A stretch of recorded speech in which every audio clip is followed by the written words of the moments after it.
Everyone, I'm Connie Palmer. I'm the Clinical Training Director of Imagine, and welcome to our Facebook Live. And I wanted to introduce Eddie Zareh, who is the playwright and author of Long Lost John. And we're going to be talking about that play today as it tells the story of John Lennon and the losses that he and Paul McCartney both experienced in their childhood and teenage years. And the way that Imagine got connected to this was Mary Robinson, our executive director, went and saw the play and was just moved by it.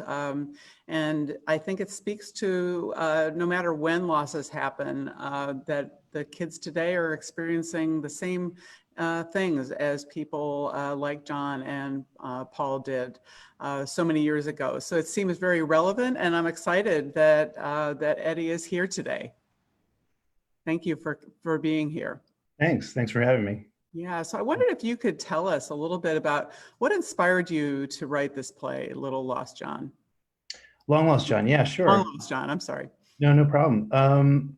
Well, I was one of those kids who was just always a Beatles fan. When I heard the Beatles, I just, fell in love with their music.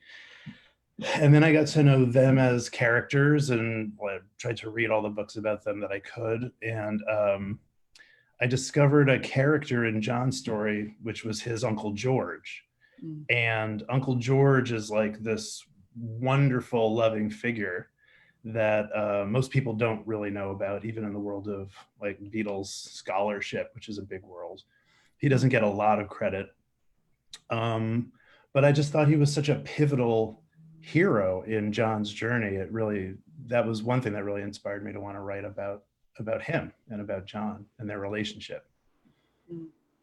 I wonder, for those of us who don't know as much about their background, what were some of the losses that Paul McCartney and John Lennon experienced, and how did they cope with those losses?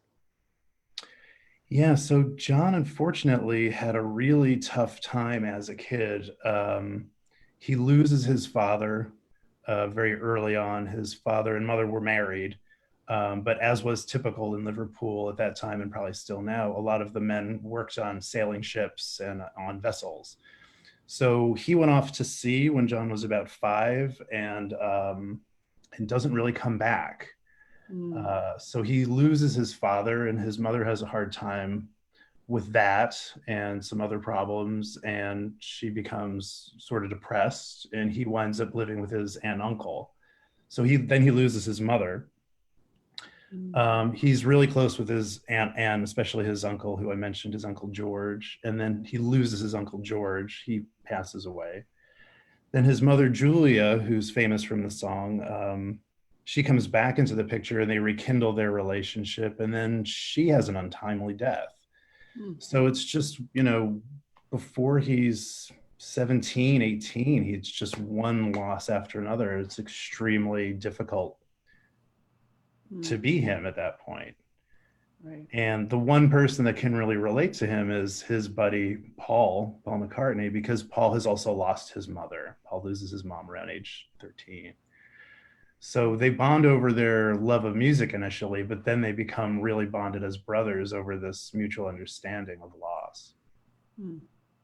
Wow. And tell me, how is Uncle George a hero in the life of this, young man who had, before he became an adult, had so much loss? So Uncle George is the opposite of what we refer to as male toxicity today. He was a kind, caring, gentle, nurturing male father figure.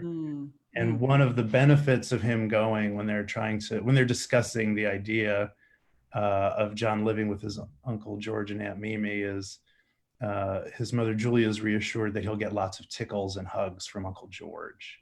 His Aunt Mimi was more of a stern character, was more tough, but her counterpoint is Uncle George. He's a really sweet, gentle man. And I just think, without that influence on a young John Lennon, who was full of emotion and a lot of anger, frankly, as is normal, as you would expect. I think without that example, we would get a much different character out of him, a much less compassionate and a much less humane and loving person without that influence. Yeah, that reminds me so much of what the mission of Imagine is that how important is it that there's one person who sees that grieving child, who supports them, who's committed to them. And at Imagine, sometimes that's family members of the children and teens who come here for support after the death of a parent or a sibling, or sometimes it's an uncle or an aunt, sometimes it's one of our facilitators. Sometimes it's a coach, or a teacher. So that importance of that nurturing, supportive figure is really a game changer for John Lennon and for the kids at Imagine. Absolutely. And I would say that that figure, it's first it's his mother, and then he loses his mother, and then it's his uncle, and he loses his uncle. And Mm, then I really think it becomes his best friend, Paul. mm, And yeah, I agree with you. And, having studied a little bit about it and attending your workshops, yeah, having that ability to speak to somebody and get that support and have that relationship and learning how to do it is really absolutely pivotal. right. And I think, so in addition to that relationship, I think music was a big part of how he coped and how he, sort of discovered and reclaimed his power. Yeah, absolutely. So in my research, I've realized and learned that there are several keys to resiliency. And one of them is self expression and Mm, being able to express yourself. And oftentimes that can be through the arts. Sometimes it's maybe even better that it comes through the arts because it's a little bit more of an abstract way to express yourself. So I think it's no coincidence that John and Paul are both really fascinated with music when they meet. It's the thing that initially attracts them to each other. But mhm. then, of course, it's their medium for their whole life long in terms of self expression and of expressing their emotions, their sorrows, their doubts, their anger, their frustration, as well as all the positive messages that we get from them.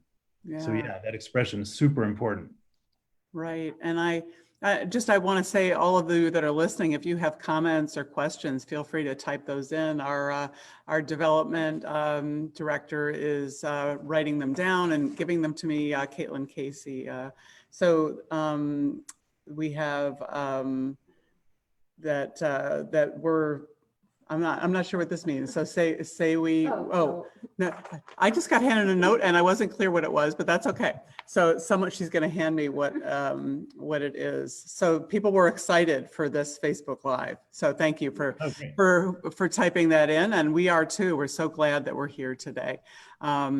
So I wondered if, we had talked a little, we've had a couple of wonderful conversations, and I'm so interested in both their lives.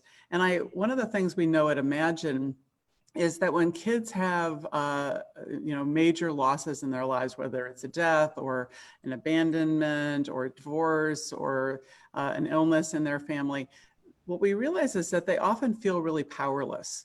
Right. And, one of the things that I sense in what you've shared with me about John Lennon is that he really was able to reclaim that sense of power. Could you talk a little bit about how he did that? How do you see he was able to regain a sense of his own power? I think in a lot of ways, I mean, with regards to music, there's nothing that feels more powerful than strapping on a guitar, plugging it into an amplifier, and hitting a D chord really hard and loud. And I think Mhm. that making a big noise is part of feeling power. And I think it's part of the story of a lot of rock and roll bands, frankly. Mhm. But, with rock and roll and John, he got a whole ethos. He got, a style of not just emotional self-expression, but expressing himself, the way he presented himself, the way he dressed, the way he spoke, the tastes in music that he liked. Not to mention, power with girls, like a lot of rock stars, get into the game for, purposes of hooking up. And those guys were no exception to that rule. But really, I think it's that ability to stand up in front of people and express yourself and say what you think and express how you feel. And even if you're singing someone else's song, that can feel really like a powerful thing. Mhm. And one of the stories you told me was about a principal that he had when he was in school. Tell us about that. I love that story. Yeah, so I mean, and we see this in the play. John has a foil who's his headmaster, or what we would call like a school principal here. And he gets in a lot of trouble. Mm, I think we should say one thing that the two of them do a lot, John and Paul, is they skip school. mhm. In Britain, they say they used to slag off, but we would say, they cut school or they skipped school or they ditched. But they do that a lot. And what they do is they skip school and they go to the park and they play. So they're expressing themselves and they talk. So they're really processing their grief together. And that is, as I found out spending time with Imagine, that's a typical story for kids who are going through loss, is that they skip Mhm. school. They sort of can't focus on that stuff. They're focused on things that they think are more important and they're really processing. So yeah, he does get in a lot of trouble. And he finds a lot of interesting ways to get in trouble. He used to do a newspaper and do doodles of all his teachers with like boils and really unflattering caricatures of the people in the school. And he started that as a newspaper Uh-huh. and would like submit it and distribute it around the school. And everybody loved it except the teachers. But what it did was it got him that attention. And Mm, so he really, through that, also another form of expression, he's able to form these other relationships with the adults in his life.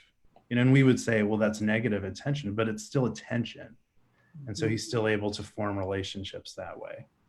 Right. And I think that, it sounds like along the way he was learning how to question authority, and also just understandably going to school was, and I think many of the kids who come to Imagine, it's really hard to focus on algebra and history when you're, feeling all these intense emotions. And that's why Imagine wants to do grief education in the schools, is to help schools understand that they're not bad kids, that they're sad kids, and that they're just needing a way to express those feelings. And it sounds like John found his way, even though his school may not have understood where that behavior was coming from. Yeah, he was actually a very good student up until experiencing the trauma of losing his mother. And then it starts to go downhill for him. Mm-hmm. McCartney stays a good student throughout his life as a student. And I think in part because he's got his father's support. John has a lot less support at home.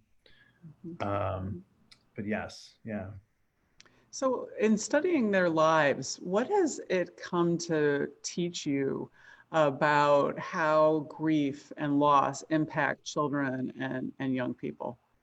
I mean, the thing that I thought was so interesting when I started spending time in workshops at Imagine and other places was that I knew the story of John and Paul just from being a fan and loving them and their music.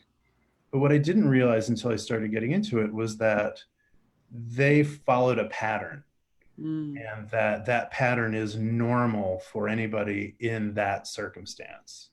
And it's that pattern of missing school, needing to talk, needing that support, needing to express yourself, and all those things being a priority over, reading, writing, and arithmetic, the things that they want you to sit still and absorb.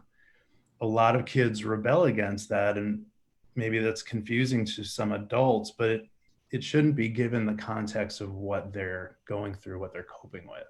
mm, mm. So well said. And I guess one of the things I'm also thinking about is, so if if John were alive today, I know Paul is, but if either of them were to give a message to the kids of Imagine, to the kids out there who've had major losses, what do you think they would say to them? Well, we're really fortunate that Sir Paul is still with us, as you mentioned. And we know when he talks about his legacy, looking back on things from a ripe old age, he's really proud of the message of their music and their work, that most of it is about peace, love, communication, understanding. So I think that that's always the primary message behind the Beatles' work. But I think that the message around this story, which is really their story that I present, is that resiliency is something you can learn. Hmm. that we tend to think of people who are resilient as coming out that way and being born that way. And I don't think that's the case. There are certain keys to it. And they're ripe throughout the Beatles story and throughout John and Paul's story. There are things such as have a sense of humor, learn how to communicate, find support, build relationships with people who can support you, know what your code of ethics is and stick with it, be an individual. I mean, these are real keys to being a resilient person at any age. And that's what I really tried to show through their story in the Yeah. play. Yeah, I'm so sorry. I'm not able to get a chance to see the play. I hope it will be able to be done again. Do you think? We'll be doing a Zoom reading of it in the future. And so I'll be happy to share that information with Imagine as it develops. Yeah, wonderful. Because I think that, one of the things that you mentioned Uncle George as a role model, but I think it's an amazingly, perhaps even a transformative thing for young people to realize that really famous people who've been incredibly successful have had a major loss in their lives, just like they have. I think Yeah. that's really helpful, don't you? Absolutely. I think that another lesson that we get from their example is you can suffer really difficult losses, really difficult setbacks, and you can still rise to be the best in your field or the best version of yourself. There are ways to overcome our troubles. And I think that, again, if you look at the story the correct way with the correct lens, that you can really divine a lot of those techniques and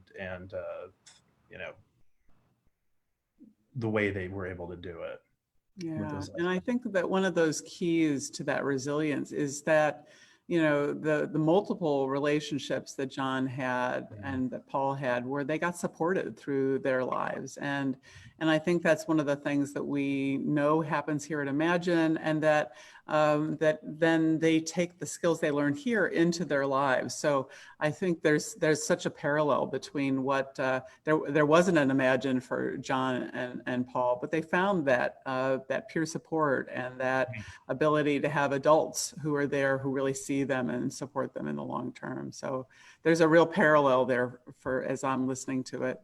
I wondered if, because you know so much more about this than I do, for sure. I'm a Beatles fan, and this has made me go back and really listen to their music. But where is that? Could you give maybe an example of where the grief shows up in their songs? I know we talked about the song Help. So how is that represented in their music? I mean, Help, I think, is the perfect example because it's literally a cry for help. Mm. And you can look at that point in their career and they're on the upswing, they're still ascending success. They're really popular. They're doing really well. They're the Beatles. And you still have a guy like John Lennon who's at the top of his game writing a song called Help, where he's crying out for help because he knows he needs support. He's not sure what to do. And do you see it throughout? There's an anger throughout a lot of John's work. There's a sadness or a melancholy through both Paul and John's work often.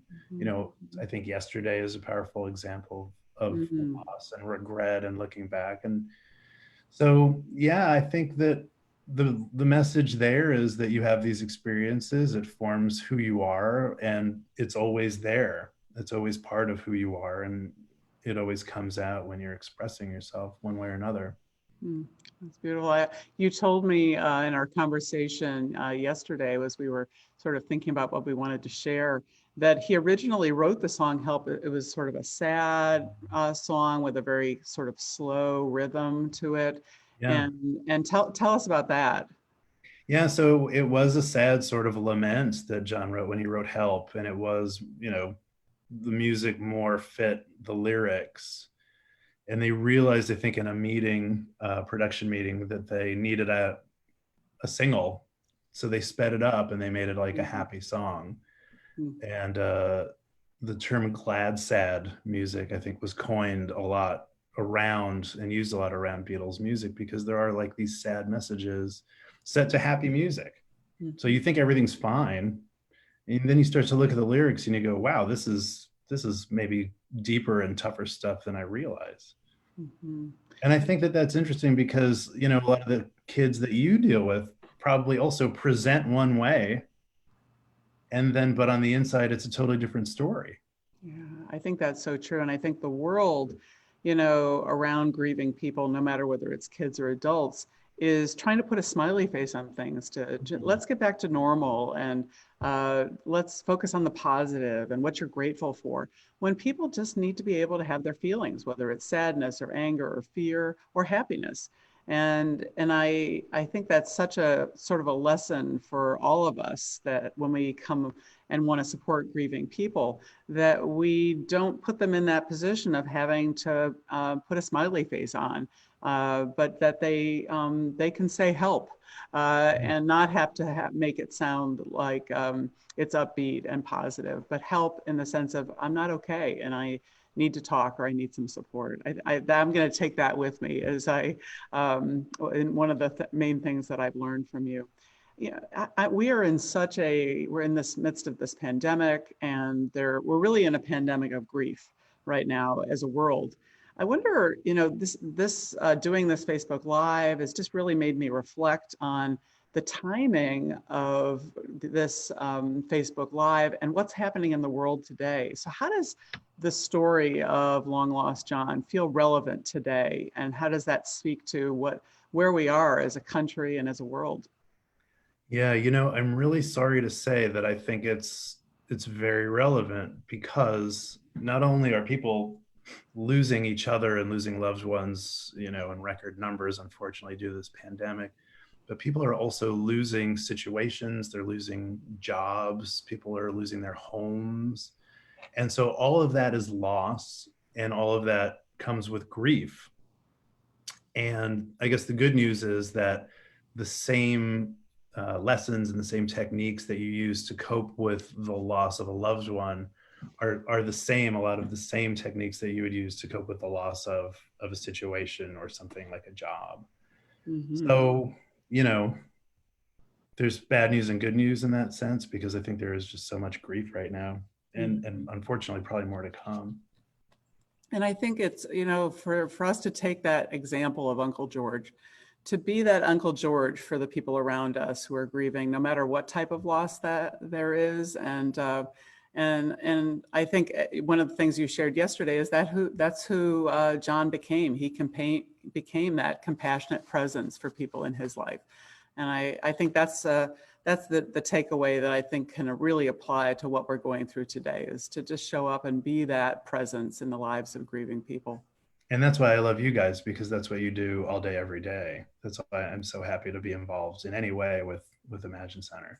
Well, and right back at you. I'm so excited that we had a chance to talk today and to bring attention to your work, and to, you know, the story that you've reflected on. That's really, you know, such a relevant message for today. And thank you so much for that. And we'll look forward to it. We have a Facebook Live coming up next week on the feelings that parents are having as they consider sending their kids back to school, which is just an incredibly relevant and difficult time for so many people right now. Thanks for joining us, and we'll look forward to seeing you at our next Facebook Live. Thanks, Connie.